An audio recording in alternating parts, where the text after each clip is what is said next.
The thoughts and opinions are those of each individual voice on the podcast and do not necessarily represent the policies of Cedar Valley High School. Hello and welcome to Aviator's Airwaves, the official podcast of Cedar Valley High School, where we keep you updated on everything in the halls, on the fields, and in the classrooms and beyond. I'm Derek Reynolds, and we're here to spotlight the stories, achievements, and events that make CV soar.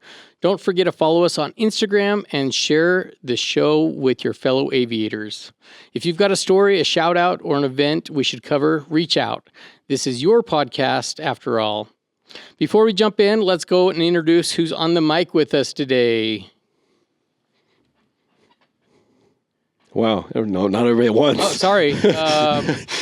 I guess I'll start since I'm so Parker Gurney. Yeah, I'm the video teacher. But actually, I don't know if anybody else knows this. I also am endorsed in UAS. I was gunning for this class, and then I got here and found out that Alex was already going for it, and he beat me to it. So, are you kidding me? I had no idea. Well, yeah. Now you know.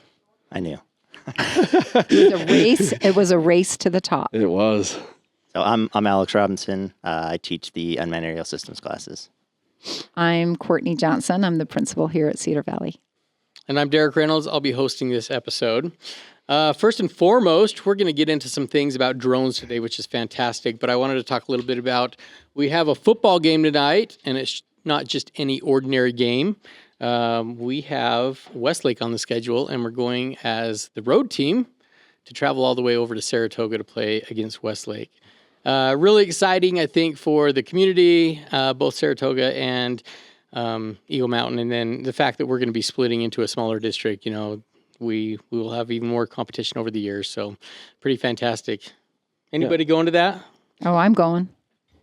Courtney's there. I bet Courtney's going. I've got 3 students going to cover it. I've got a sick wife at home, and so I gotta play dad tonight. Good for you. Oh, thank you.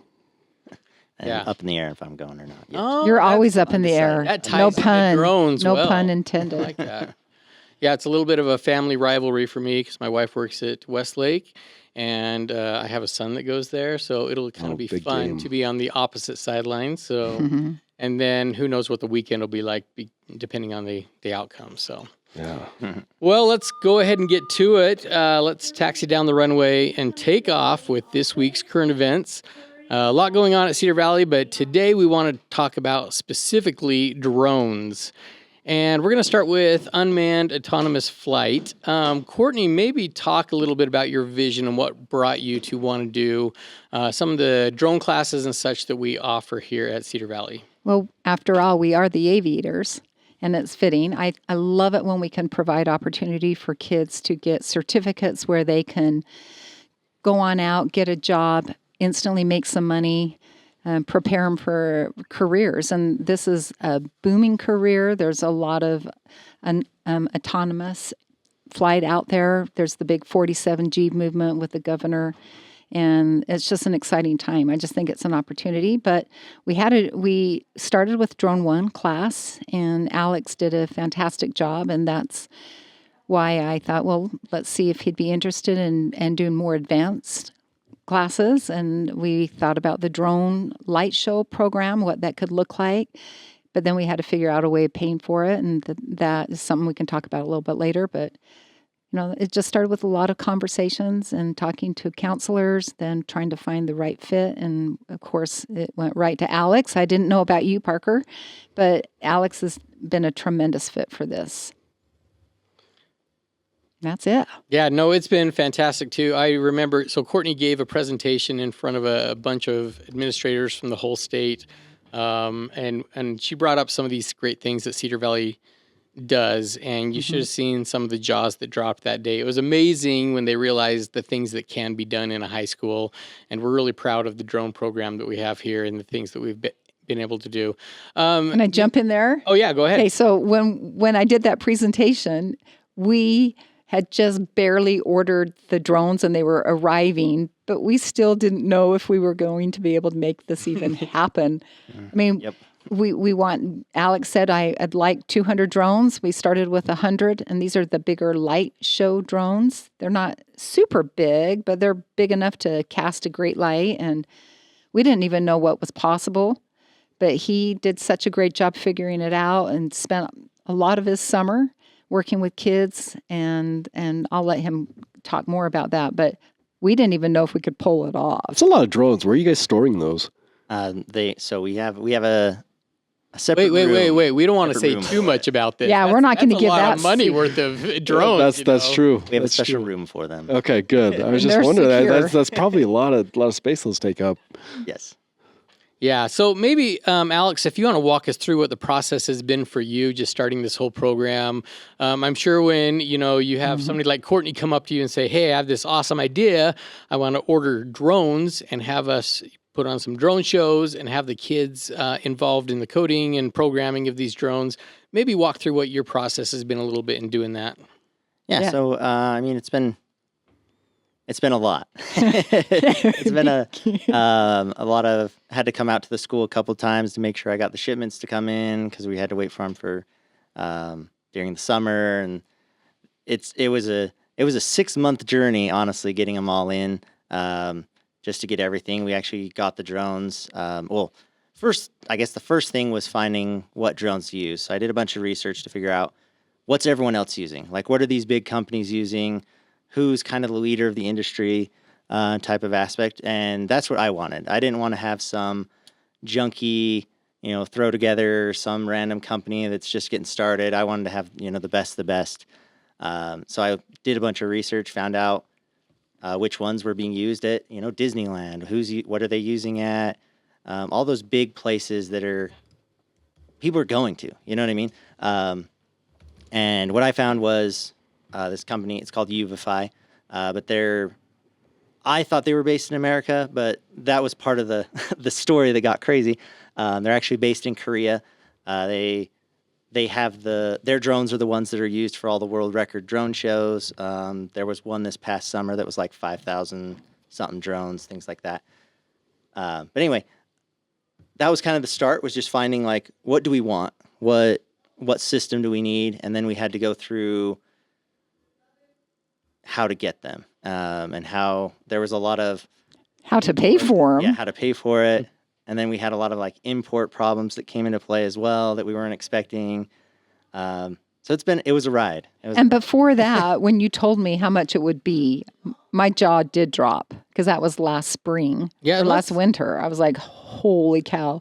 So we started writing. Yeah, let's clarify that a little bit, because I know people are always concerned about taxpayer money and where that goes towards education. We want to put that towards the kids. Courtney is a genius at being able to write grants and get people to donate and such. So maybe, Courtney, talk a little bit about how we do finance these drones, the 100 and possibly 200 that we have.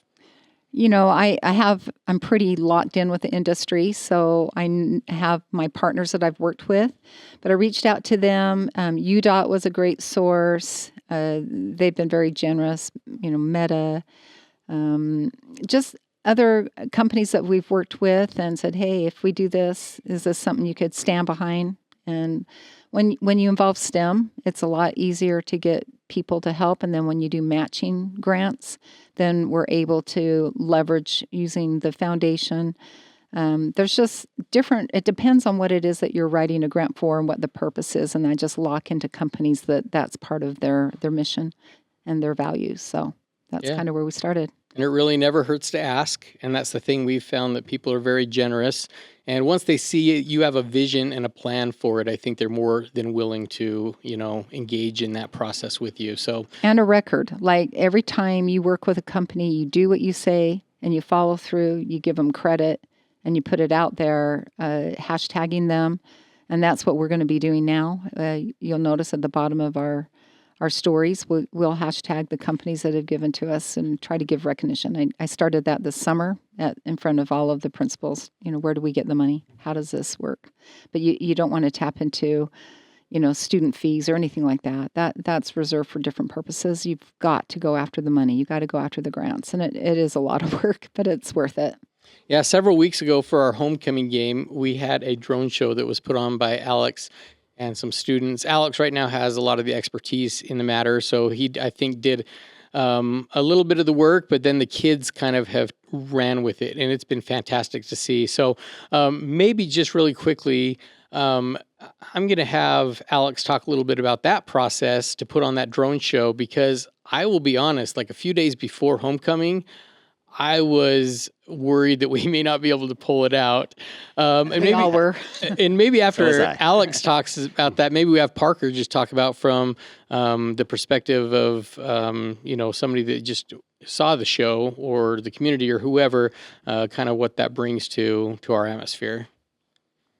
Yeah, so a big part of that, with that initial show, I did quite a bit of the programming for it, just because we were, it was early in the semester, which was one of the scary parts. Is homecoming was pretty early this year compared to previous years, so we really had to like kind of lock down and get everything together quick. We actually spent we had a we had quite a few problems with just getting the software to communicate with the drones initially. So I went through, I think, 5 different test flights where the drones didn't even take off for any of the 5 flights, because we had this problem, then this problem. And with anyone that knows programming of anything really, once you find one you pretty much have to do one problem at a time. Once you find one problem, it's going to give you another problem, and you can't know about the other problems until the first problem's solved. So we went through quite a few problems, and we actually didn't even have our first test show with all 100 drones until It was 2 days before. It was days, because I was out there a week before, and you were basically pulling your hair out. The students were all standing. I mean, I felt so bad for you. I think, are we going to be able to pull this off? We've made a promise. And Alex spent hours after contract time, just hours. And so did the kids. I was really proud of them. Yeah, and he can afford to, pull some hair out, because we were talking earlier about how he grows it right back. It's pretty amazing. So, Parker, were you there for that evening? Yeah, it was amazing. It was. I know it's not the first drone show we had. I think the year before we had one for homecoming as well, and so But we the didn't- difference was that wasn't us, right? Uh-uh. That was a company that was hired, and so it's even more amazing to see that this was done by students, and that they were involved in the programming of it and the execution. Any professional can be paid to come out and do it, but when the kids are involved, that's when it's really impressive, and you know that they're learning skills that are obviously employable. I mean, we've hired people before to do it, so these kids are learning a 21st century skill that's going to carry them to be able to do some pretty amazing stuff. But the show itself was incredible. I mean, what I loved about it is that it brought in so many different aspects of things that happen here at Cedar Valley. It celebrated the culture. It celebrated the different teams and clubs, and everything that we do here that we love at Cedar Valley. It incorporated all those things, and it was amazing. And the theme of homecoming, that you Yeah. can use that theme to carry it through. So it was fantastic. On top of the drones we had for the stadium outside drones, we also have purchased some for indoor. A couple weeks ago, there was a Get the Scoop, and that was for CTE. It was held at MTech. And Alex, again, was able to put on a little demonstration within a pretty small classroom in all reality. And I've seen some videos. I wasn't able to make it that night, but just the videos I saw, it was fantastic to see what he was able to do in just a tight space. So you want to talk about that a little bit? Yeah, so that one was actually a lot of fun. In all honesty, I actually had a lot more fun doing the indoor, just because it was a little bit more like enclosed, and we could have people a little bit more like right there seeing it. But that was we kept it very simple. And we only had 10 drones we were using. So they just kind of did a little dance, and they spun around and did a little thing. But it was really cool to be able to do it like in a classroom and be able to, one of the cool things with the smaller drones, one, they're safer for indoor use. They have blade protection, things like that. But we also don't have to have as much like regulations, since we're inside. We're technically not in the federal airspace, which gives us a little bit more lenience to be able to play more, if you will. But it was a lot of fun, and just I had one student help me a lot. He actually pretty much did the whole thing, as far as like the program and everything. He pretty much did the entire thing of it, and then it was just me even while we were there, he ran the show every time, and I just answered questions for people. I wasn't actually running the show. There was 2 students. They were the ones just putting the drones back in their spots, starting the show, watching it, making sure it wasn't running into anyone. But what I'm really excited about is we actually do have some more coming. So we have 20 more of those drones coming. We're hoping to get 10 more as well.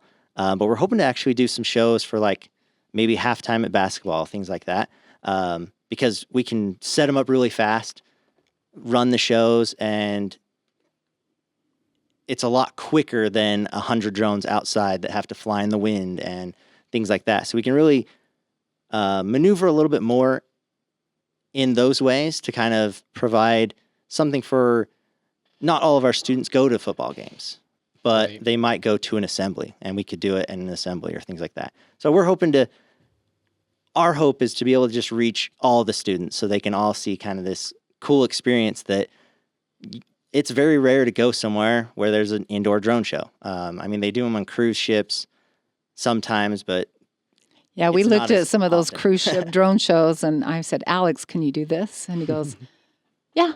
problem. Just kind of like that. you bet. And what's so fun about Alex is that it doesn't seem stressed, but if I were sitting in your shoes, I would go crazy. Like, you didn't even have your license when we started talking. You said, yeah, I'll work on that. Boom, he gets it done in May, right? Wasn't that when you got your license? And then he started teaching the kids, and some of them are working on their license. How many kiddos are really pursuing that right now? I did have one student who did get his license Already? Yeah, so I had a student. We actually we did a little after class or after school extra class, I guess. So it was me and 5 students, and I did have one student there that went and took the test. So we both got our licenses. So we do have a couple, for sure, one student here that has his, which is cool. That is so cool because that takes time. So by the end of the year, what's the goal for licenses? I mean, we can't give the test at school because of the type of test, but any of my students that are in the college class will have the knowledge necessary to get their license if they so choose. So I think I have 90 students this year total. So I'm hoping we can at least get, half of them would be awesome if half. Tell went and got them their we will license. recognize. I would like to recognize them at graduation. That's a big deal. That is incredible. In fact, we need to probably come up with some kind of well, we do have the pathway medal, the transportation. I don't know if this class would count for that, but we got to look into that because those kids are working extra hard to get that license. Yeah, and I think it's important to remember that kids get recognized for a lot of different things in a high school. Courtney has kind of had this idea to help these kids become kind of ambassadors. I mean, we are the aviators, and so, like I said, kids get recognized for a lot of different things, whether it be sports or some of the other activities they're a part of. But these kids, they're kind of behind the scenes a lot of times. Courtney, what can we do to help these kids get recognized for what they do? That's a great question. I just talked to Alex, 2 weeks ago about this. So our PTSA, they want to get more involvement, some kids to basically be ambassadors to bridge that gap. And I thought this would be a perfect setup where they can go in. We can do maybe some shows for some of the elementary schools or community. So we've got some things in the works right now. And I know you're working on that. I don't know if you want to give any of that away. Yeah, but I mean, we're doing that. You can tell me about the Halloween show. Now, that's just a school-sponsored event. But why don't you talk about some of those other things that working with? Yeah, so we're going to do a Halloween show. So during our Trick or treat at the retreat in terminals. we're going to have a little show at the end, or not a little show. There will be a big show out in I'm the back. so excited. Oh Um, my gosh. We're hoping to do some like pumpkins and skeletons and all that fun stuff. So I'm heavily working with the students to try to get them to do the entire show as like for programming. And then we also have so Eagle Mountain is doing a Christmas tree lighting ceremony this year in December. So we're actually going to put on a show while the lighting happens. So as like part of that Christmas tree lighting, we'll have a drone show happen at the park. Can So you that'll be do really that if it's a snowstorm? You told me. No. I was surprised that you could, if it's wet, that hurts the if there's electronics, right? Or Yeah, if there's a little bit of rain, they have protections. So if there's a little bit, it's okay. They can kind of handle it. But if it's like a storm, they're fine. Let's hope for good weather because Yeah. they're going to be excited about it. We've been talking to the city. They're excited about it. And then I turned it over to you, and I've kind of dropped my end of things. That's the thing about Alex. I can tell him to do something. Parker, you too. Like I'll give you some crazy idea, and all of a sudden I don't have to double check and verify. They execute. Right? Yeah, yeah, and like you kind of put the idea out there, and we kind of have the creative agency a little bit to run with it, and yeah, it's been fun to just turn stuff out, and yeah. If it's good for kids, it's good for us, and that's what I love about these guys right here. And I think that's the other thing is you think about these teams that play together, sports and stuff like that. They're high-fiving each other when they come off the field and stuff like that. You think about what success looks like for these kids that are in these programs, and it's the same type of thing. You know, they have a successful show, and all of a sudden they're giving each other high fives, and there's cheering and everything like that. So we just want everybody to feel included here at Cedar Valley, and this is another great avenue that we provide for kids in order to help them feel included to participate in something like this. So it's been really good and really exciting to see. So maybe just to close out the show, let's talk a little bit about what careers, what possibilities do these kids have later in life when we get them involved and we get them the training on drones at this point. Yeah, so I can jump in on that. There's a lot, to be completely honest. There's tons, which is part of the reason we have, 9 of our pathways have drones in it. They're actually, I was told at the Get the Scoop, they're actually going to add it to 5 more pathways. So next year it'll be pretty much every single pathway in CTE will have drones as part of it because they're everywhere. Every company's using them, and there's a lot of money in it too. One of the things I wanted to share that I actually learned recently, there was actually a company down in St. George that was offering $170,000 a year to basically fly drones and just take pictures of people's rooftops. It was an insurance company, so they were doing insurance claims, and they used drones to kind of assess damage and be able to do it without having, to actually climb on the roof and check. So there's that avenue. There's also, I think the other biggest industry I would argue would be like search and rescue or police, any of those first responders. They're constantly using drones. Agriculture, where they're spraying in remote areas that they can't get equipment in. Not just that, but you can use mapping solutions to actually analyze crop health and water retention, and actually make adjustments to your watering habits. There's so many applications for drone. Yeah. So really the market is vast and the careers are endless, honestly. Whatever you can imagine, you can almost add a drone to that company type of a thing. Well, Parker, with your film background, talk about drone applications there. I mean, we've been using, ever since the drones very first started coming out, we've been using them for, it's been, 12, 15 years now. So it's been a huge deal with being able to, before you had to rent a helicopter to be able to get your aerial imaging. Now, being able to put a drone up in the air and just do it by a single pilot, that's been incredible. There's definitely been some growth with the industry since then, as far as regulation. That's when Part 107 came into play, and of course that's a part of it now. You have to get land clearance, and clearance with the FAA, yeah. But yeah, so there's been a lot of growth there, but it's been an incredible tool for allowing filmmakers to have more creativity and really more freedom and more ability to get these shots that before cost so much money to get. So in film, it's been awesome. And it's just such a growing market. By 2030, they're projecting it's going to be an $80 billion global industry. And application is there's so many applications. I actually, I don't think any of you knows, I actually ran a mapping business with drones. This was like 3-4 years ago. And I would use a program called Drone Deploy. And Drone Deploy itself has so many applications with what you can do with the drones. These drones aren't that expensive, but solutions range everywhere from construction and oil and gas and energy to, like he was saying, checking rooftops and agriculture. We talked about that. Mining. I was on the verge of getting a contract with actually an energy power plant to go and inspect their power lines and other things that, you don't want to put a personnel in harm's way.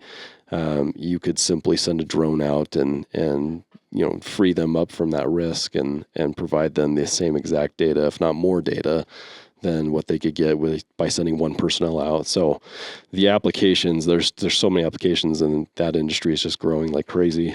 Well, I know as a pilot with my husband flying too, he hated drones. I mean, that would with especially rotor. It was, in fact, when we've had a couple fly-ins here at the school, and a lot of single fly-ins with rotor, and meaning helicopter. They get a little nervous when you mention drones. And so, and also for you, Alex, you were really nervous when we were flying over, approaching your space a little closely. I heard that kind of raised your adrenaline a little bit.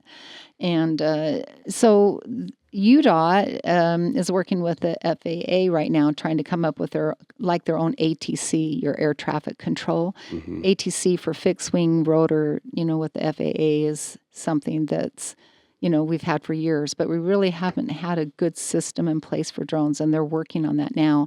So, I reached out and said maybe our kids could get involved with that infrastructure, maybe next year. I'd like to see some of that. They've got a few things in play already. Like, when you guys did your show, did you have to get LANC clearance at all? We didn't for that. But we did have to get waivers because legally you can't fly more than one drone at a time. Yeah. So because we're using 100, we have to have a waiver that says, we've quartered off this area. No one's going to be in the zone. And we're making sure it's safe to fly 100 drones at once. Yeah. And so when doing it for business, like when I'm out shooting for a video or wedding or something, part of that process is there's LANC clearance where you actually have to, like you said, fill out paperwork with FAA and am I saying that wrong? FFA. FAA. I don't know. FAA. Yeah, it's Federal Aviation Administration. Thank you. Future Farmers. Future Farmers. Yeah, not Future Farmers. Anyway, and so depending on the airspace that you're going to be in, there's a certain time allotment that you have to put out there, like certain time in advance, and filling that out, and they have to actually give you LANC clearance, and part of that LANC clearance is then programmed into your drone. I'm sure it is you can get it programmed into yours, I'm sure, but and so there's a process there, but it's definitely pretty limited right now. And with the drones, they have ABS-B, I think, where it can sense ABS from other aircrafts, but they currently do not right now send out any ABS signals. So we can receive but not send out, and that means planes flying around can't see our drones on their radar, but we can see them. And so there's still a lot of safety concerns and growth needed in that industry for sure. But it's a work in progress, and it's cool to see that even though there are some risks and there are some hesitations there, it's cool that the industry can still get out and perform and still make money, and these kids are still getting the skills that are highly employable and highly sought after for sure. Well, what's the future part of that 47G is transport, drone transport, taking people air taxi, autonomously. And I really believe that's the future. And, delivery packages, Amazon's looked at some of those things. I haven't dug into that too much, but I do know the chatter that's out there. And I think it's just such a bright future for our kids. And they are doing it in other states. Texas, aren't they doing it there? I know California has drones delivering. And even the taxis are in full swing in some other countries. Not in America yet, but I think it was Dubai they have some air taxis already. They're autonomous. Yeah, Bell I was at an air show, and there was this big, beautiful chopper. The whole thing, it was a ginormous drone bigger than this room. It That's was so the cool. biggest drone I've ever seen. I thought it was just a regular, beautiful, new age helicopter with the round, with like multiple blades. Multiple rotor, Until I yeah. got up and I'm like, oh my gosh, this is a drone. And they had it on display. It was the National Heli Expo at the time in Los Angeles, because I went there trying to buy a flight simulator for our aviation program. So very cool stuff. So cool. So much opportunity for these students in the future, and we're hoping to get more and more kids involved in, the drones and the aviation and all the things that we offer here at Cedar Valley. So with that said, let's bring this this flight into a safe landing. So we appreciate you joining us. Thank you for you three for being on with us this week, and then hopefully this is great for the listeners as well. And we will plan on being back next week with another episode of Aviator Airwaves. Thank you. Good to talk to you all. Yep. Thanks. Thank you.